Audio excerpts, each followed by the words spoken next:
Have you ever wondered what it takes to truly master your mind and defy the odds? Today, we dive into the extraordinary life of David Goggins through his book, Can't Hurt Me. This is not just a book, it's a masterclass in mental toughness and resilience. From overcoming a traumatic childhood to becoming a Navy SEAL and an ultra-endurance athlete, David's story is a testament to the power of the human spirit. Stay tuned to find out how you too can push beyond your limits and achieve the impossible. Trust me, you won't want to miss a single moment of this incredible journey. David Goggins believes that most people only utilize about 40% of their true potential. According to him, we often fail to tap into our natural abilities and capabilities. Throughout his life, David has repeatedly proven that he can push himself further, break his limits, and achieve more than what seems possible. If he can do it, so can you. You can overcome all the pain, fear, and challenges in your life and become someone you never imagined. This summary will guide you on how to achieve that. David grew up in a wealthy neighborhood in New York. His father owned a successful business named Skateland, a roller skate rink with a bar on the second floor. His mother was a housewife, 17 years younger than his father. David also had an older brother named Trunnis Jr. From the outside, their family seemed normal, but in reality, it was far from it. David's father had a terrible temper and controlled his family with an iron fist, making them work at Skateland every night. At just 8 years old, David's job was to maintain the roller skates and collect rent from customers while his mother worked as a cashier. Any mistake would result in severe punishment from his father. On one occasion, his father dragged his mother down the stairs from the second floor to the first. He even smashed her head against a wall once, and when David tried to protect his mother, his father beat him with a belt. Despite this, his mother endured years of abuse. David often slept during school because he was exhausted from working at night. When he was in the first grade, he would fall asleep in class due to fatigue, and his body bore countless bruises and scars. These circumstances prevented him from learning any lessons taught in school. Finally, one day, his mother decided she had enough. She took one of her husband's rarely used credit cards and car.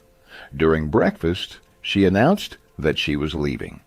David and his brother quickly packed their clothes in garbage bags.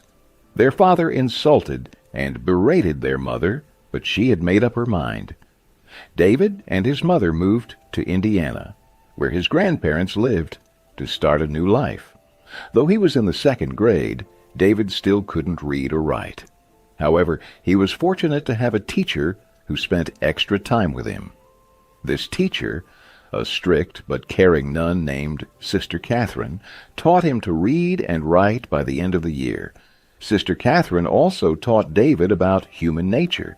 His father always smiled, but was a bad person.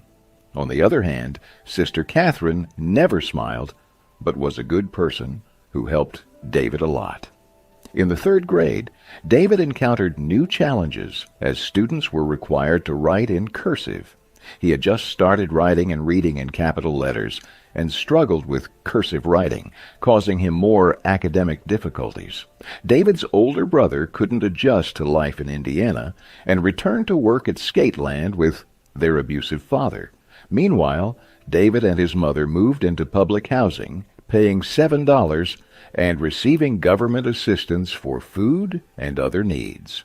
His mother started working at a store and enrolled in a state university, attending classes after work.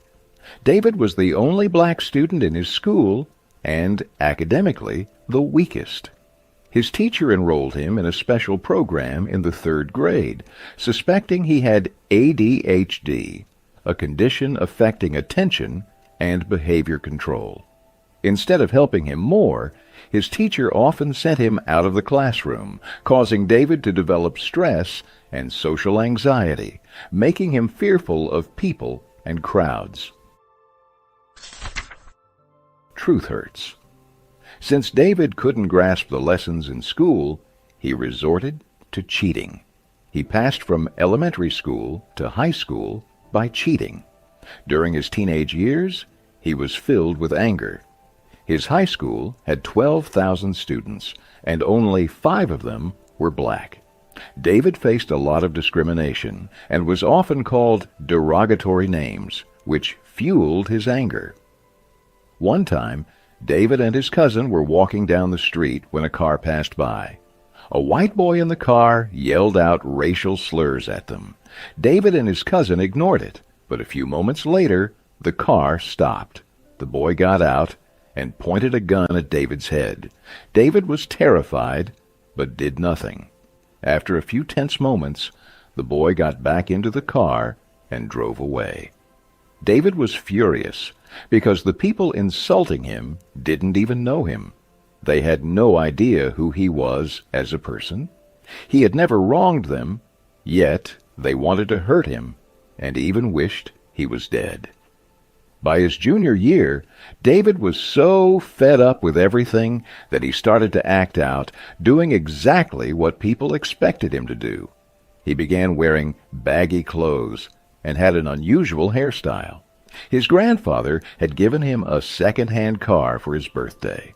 David installed a massive speaker in the car and started playing loud music. He would drive to school with blaring hip-hop music, adopting the same attitude as the people who mistreated him. It seemed like David was headed nowhere in life. He was failing every subject and often absent from school. His mother received a letter from the school stating that if David didn't improve in his senior year, he wouldn't graduate. However, David had a dream. His grandfather, a retired Air Force cook, was very proud of his job. He still wore his uniform to church every Sunday. David became fascinated with pararescue, soldiers who jump from planes with parachutes for rescue missions. He assumed the Air Force would accept anyone into their team, but he was wrong. David learned that he needed to pass a test called the ASVAB, which is like the military's SAT. This realization marked the beginning of his transformation. David looked at himself in the mirror and understood that he alone was responsible for his life. His mother had become busy with her work. She had completed her graduation and was now working as an instructor at a university. She had worked tirelessly to forget her pain. David realized he couldn't rely on anyone and that if he truly wanted to join the Air Force, he needed to work extremely hard. He started shaving his head and changed the way he dressed. He distanced himself from his anger and hip-hop music. David began waking up at 5 a.m. every day to exercise and run miles, regardless of the weather conditions. He started studying diligently for every subject. He would read, write down what he read, and then repeat it aloud 2 or 3 times. David continued this routine for 6 months. Finally, he passed the ASVAB test and completed his high school education. The impossible task. When training began, David was 6.2 inches tall and weighed 175 pounds. He excelled in running, push-ups, sit-ups, and flutter kicks.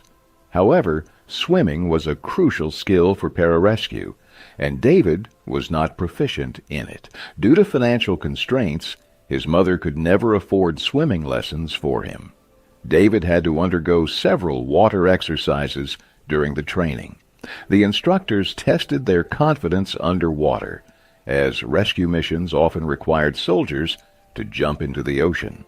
David struggled significantly with this, and his performance score was very low. The underwater training lasted only 10 weeks, and during this period, he also had to undergo a medical checkup and blood tests. During the checkup, doctors discovered that David had sickle cell anemia, a condition that could lead to a heart attack with excessive exercise. They left the decision to continue the training up to David. The underwater training was becoming unbearable for him. His record stated that he pulled out due to sickle cell, but David knew he had given up and not pushed himself hard enough. David was extremely disappointed with himself for missing an opportunity to change his life. After being discharged, he took a job as a security guard at a hospital cemetery, working for very little money. To cope with his failure, David started overeating, often finishing an entire box of donuts in one sitting, causing his weight to balloon to 300 pounds. One night at the hospital, David met a man working for Ecolab, a pest control company. The man mentioned he got a free truck, didn't have a boss breathing down his neck, and earned 30% more than David. Intrigued, David decided to take the job. However, working there was incredibly challenging. David spent entire nights moving from one restaurant to another, catching rats and cockroaches. He would set traps for rats and spray insecticides in filthy restaurant kitchens. Knowing the condition of these kitchens, you would never want to eat there. David worked this job for several months. One day, in a restaurant, he found a massive cockroach infestation under the kitchen sink. When he sprayed them, they scattered everywhere, some crawling on the walls, others flying onto his head and shoulders. At that moment, David realized he had had enough. He ran out of the restaurant, leaving all his equipment behind.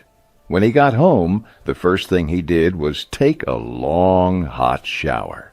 After showering, David saw a commercial on TV for Navy SEALs, the world's toughest operational force. The commanding officer in the commercial said they needed men who didn't settle for being average and who had the drive to overcome every challenge. David felt as if this message was directed at him. Tired of his aimless life, he decided to prove himself once again. Many officers rejected him initially because he was too overweight. But David didn't give up. Finally, he met Officer Shalho, who believed in him. Shalho told David that he had to lose 100 pounds in 3 months and retake the ASVAB test, scoring well. David got to work. He woke up at 4 a.m., ate a banana for breakfast, and spent 2 hours on a stationary bike while reading the ASVAB study guide. Then he practiced swimming for 2 hours in the pool. After that, he went to the gym for bench press and leg exercises. For dinner, he ate chicken breast and vegetables. Before bed, he spent another 2 hours on the stationary bike. He also included push-ups, pull-ups, and a 4-mile run in his routine. David met the minimum requirements for the test and was thrilled. He called his mother to share the good news. He had also achieved the weight required for the SEALs, but this was just the beginning. Taking souls. Becoming a Navy SEAL requires 6 months of intense training known as BUD-S, Basic Underwater Demolition SEAL Training. This training is divided into 3 phases: physical conditioning, diving, and land warfare training. Only about 20% of the candidates successfully complete BUDS, as it tests not only their physical strength but also their mental endurance and determination. David failed the training twice. The first time, he was struck by double pneumonia, and the second time, he broke his knee. However, he did not give up and tried a third time, ultimately becoming a SEAL. He was given a final chance and told that if he got injured again, his journey would be over. Determined, David decided he would push through no matter what, even if it meant breaking his ankle. He became the only person to attempt BUDS 3 times in 1 year and eventually succeeded. The SEALs are famous for their Hell Week